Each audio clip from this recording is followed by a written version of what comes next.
Good morning class. देखिए last class हमने ये सब कुछ डिस्कस कर लिया था, कैसे इंसेक्ट्स, जर्म्स, फ्लाइज ये माइक्रो ऑर्गेनिजम्स को एक जगह से दूसरी जगह कैरी करती हैं, फिर वहाँ वो छोड़ देती है, जिसके वजह से हमें बीमारियाँ हो जाती हैं। ठीक है, अभी हम आगे बढ़े उससे पहले हमें एक क्वेश्चन मिला था, यूनिसेलुलर और मल्टीसेलुलर क्या होते हैं। आपको याद है हमने लास्ट क्लास ये बताया था सेल्स क्या होते हैं। सेल्स क्या होते हैं? हाँ, हमारे बॉडी के जो भी पार्ट्स हैं वो छोटे छोटे पार्ट्स से मिलके बने होंगे। उस छोटे से पार्ट को हम क्या कहते हैं? सेल कहते हैं। अब देखिए कई सारे लोग ऐसे हैं जो कि मल्टी सेलुलर होते हैं, इनको हम मल्टी सेलुलर क्यों कहते हैं? क्योंकि देखिए वो एक से ज़्यादा सेल से बने होते हैं। अब जितनी भी बड़ी चीज़ें हैं, आप कैट, रैट, बैट जो भी दे लीजिए, सब बड़ी बड़ी चीज़ें हैं, सबके पास बॉडी पार्ट्स है और हर एक बॉडी पार्ट्स ढेर सारे सेल से मिलके बना हुआ है, तो वो सब क्या है? Multicellular. तो कैसे डिफाइन करेंगे? All those organisms which are made up of more than one cells they are known as multicellular. ठीक है, वैसे सारे ऑर्गेनिजम्स जो कि एक से ज़्यादा सेल से बने हैं उनको हम क्या कहते हैं? मल्टी सेलुलर ऑर्गेनिजम्स कहते हैं। In the same way all those organisms which are made up of only one cell that is they are known as unicellular. ऐसे कुछ है जो कि सिर्फ एक सेल से बनते हैं, इनको हम क्या कहते हैं? हाँ, यूनिसेलुलर। एग्जाम्पल में अमीबा डाल सकते हैं। चलिए अब आगे कंटिन्यू करते हैं। हम आज की हेडिंग है हमारी disease causing micro organisms and virus in humans. ठीक है, अब हम किसके बारे में बात करेंगे? कुछ वायरस के बारे में और माइक्रो ऑर्गेनिजम्स के बारे में बात करेंगे जिससे कि बीमारियां होती है। Some of the common disease caused by microorganisms in human beings, their mode of transmission and prevention are described below. वो कैसे फैलते हैं और उनको कैसे रोका जा सकता है, वो सब कुछ इस टेबल में दिया हुआ है। तो ये टेबल आपको बनाना होगा।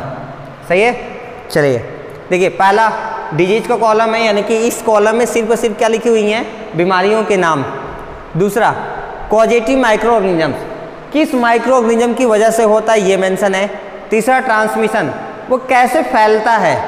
चौथा हम क्या करके इसको रोकने की कोशिश कर सकते हैं। पहला देखिए cholera, this is getting caused because of bacteria. Cholera किसकी वजह से होता है? बैक्टीरिया की वजह से। कैसे फैलता है? वाटर और फूड की वजह से, यानी जब हम कंटामिनेटेड फूड, इम्प्योर फूड खा लेते हैं या फिर इम्प्योर वाटर पी लेते हैं तो वहाँ से ये फैल जाते हैं। तो इससे कैसे बचेंगे? Do not allow dirt, water and dust to accumulate in your surrounding. अपने आसपास की जगह में, ठीक है, धूल, पानी, इस सब चीज़ों को इकट्ठा ना होने दें। कूड़ा कचरा भी, एक्यूमुलेट का मतलब होता है स्टोर, उनको वहाँ पे गैदर होने ना दें, क्योंकि अगर ये गैदर होंगे तो फिर क्या होगा? हाँ, फिर कॉलरा आपको होने के पूरे चांसेस होंगे। Next one is TB, full name is tuberculosis. It is also caused because of bacteria. Transmission कैसे फैलता है? ये एयर से। इम्यूनाइजेशन विथ बीसीजी वैक्सीन, इससे हम कैसे बच सकते हैं? बीसीजी वैक्सीन का यूज करके। Next one is typhoid, it is also caused of bacteria. It gets transmitted with the help of water and air. Human waste and other excreta should be disposed of in a pit far away from the water source and covered with sand। जो भी human waste है या other excreta यानी कि toilets वगैरह हैं, ये सब कुछ काफ़ी दूर होने चाहिए, आपके आसपास में कहीं भी नहीं होने चाहिए। क्यों? क्योंकि इसी के जम्स, यहीं पे ये जम्स पैदा होते हैं और ये जम्स हाउस फ्लाइज, इंसेक्ट्स की हेल्प से आपके पास तक आ जाते हैं। सही है। नेक्स्ट है हमारा कॉमन कोल्ड, ये किससे होता है? वायरस की वजह से। कैसे फैलता है? एयर की वजह से। Keep away from the patient, इसका क्या सॉल्यूशन है? बस एक ही सॉल्यूशन है, जो मरीज हैं यानी कि जिनको हुआ है आप उनसे दूर रहिए। आप कहते हैं ना 2 गज दूरी, मास्क है जरूरी। हाँ, कुछ ऐसा ही है। देखिए वो आपके बुक में भी लिखा हुआ है, फिर भी पढ़े लिखे लोग इस बात को नहीं मानते। खैर आगे देखिए, नेक्स्ट है, ये उसी का टेबल है, आगे इसको कंप्लीट करेंगे। नेक्स्ट हमारा chicken and small pox, chicken pox and small pox. ये क्या होता है? वायरस से होता है। कैसे फैलता है? एयर से, हवा से या कॉन्टैक्ट से, यानी जिसको हुआ है अगर आप उसके कॉन्टैक्ट में आते हैं तो भी फैलेगा। कैसे बचेंगे? Wash clothes regularly and keep your self clean. आप क्या करिए? सारे कपड़ों को डेली साफ करिए और अपने आप को साफ सुथरा रखिए। Do not handle food if you are ill. अगर आप बीमार हैं, ठीक है, तो आप खाना दूसरे को हैंड ओवर ना करें, यानी अपना बचा उचा खाना किसी और को ना दें। मीजल्स, ये किससे होता है? वायरस से। ट्रांसमिशन कैसे फैलता है? एयर की वजह से। कैसे बच सकते हैं हम? Do not use the patients cloth. जिसको ये बीमारी है उसके कपड़ों को आप बिना धुले यूज ना करें। एंड अदर बिलोंगिंग्स, वो जिसमें हैंकी को यूज करता है वो हैंकी ना यूज करें, वो जिस बेड पे सोता है उस बेड को ना यूज करें, यानी कि जो सारी चीज़ें उसके कांटेक्ट में थी आप उससे दूर हो जाइए। वॉश सच क्लॉथ सेपरेटली, और इन कपड़ों को भी बाकी कपड़ों के साथ मत धुलें, इनको अलग से धुल लें।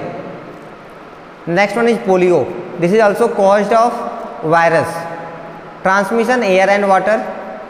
कैसे बच सकते हैं? Avoid physical contact with the infected person. इसका बस एक ही तरीका है, जिसको हो गया है आप उससे कांटेक्ट में ना रहें, मतलब उससे दूर रहें। Next one is hepatitis B. Causing virus is HBV। Transmission body fluids and urine semen. Body fluids का मतलब पसीना, ये पसीने से फैलता है, और यूरिन सीमन से, यानी कि वॉशरूम से। नेक्स्ट वन इज कैसे बच सकते हैं? Drink boiled water. कैसे पीना हमें पानी? जो बॉइल्ड हो। और एक ही ऑप्शन है दूसरा, vaccination. Next one is rabies. ये कैसे फैलता है? वायरस से। और कब? जब कुत्ता काट लेता है। एक्चुअली उनके माउथ में ये रेबीज नाम का वायरस होता है, जब वो काटते हैं तो वो वायरस हमारे बॉडी में इंजेक्ट कर देते हैं। तो कैसे बचेंगे? Wash the bite with soap and water. जैसे वो काटे, घर पहुंच के तुरंत साबुन से उस वाले जगह को, आसपास की जगह को क्या करिए, उसको साफ करके धुल लीजिए। अप्लाई एंटीसेप्टिक लोशन, और क्या करिए? एंटीसेप्टिक लोशन लगाइए। Take full course of anti rabies vaccination. Anti rabies vaccine का पूरा, कई सारे वैक्सीन लगते हैं एक टाइम इंटरवल के बाद, गैप के बाद, तो डॉक्टर जैसे जैसे सजेस्ट करे वो सारे काम आप फिर रेगुलर वे में करिए। लास्ट वन इज डायरिया, जिसको हम क्या कहते हैं? गैस्ट्रोएंटेराइटिस। ये क्या होता है? This is caused because of bacteria, fungi, toxins, intestinal parasites. ये सब माइक्रो ऑर्गेनिजम्स हैं जिसकी हेल्प से ये होते हैं। कैसे फैलता है? Food and water.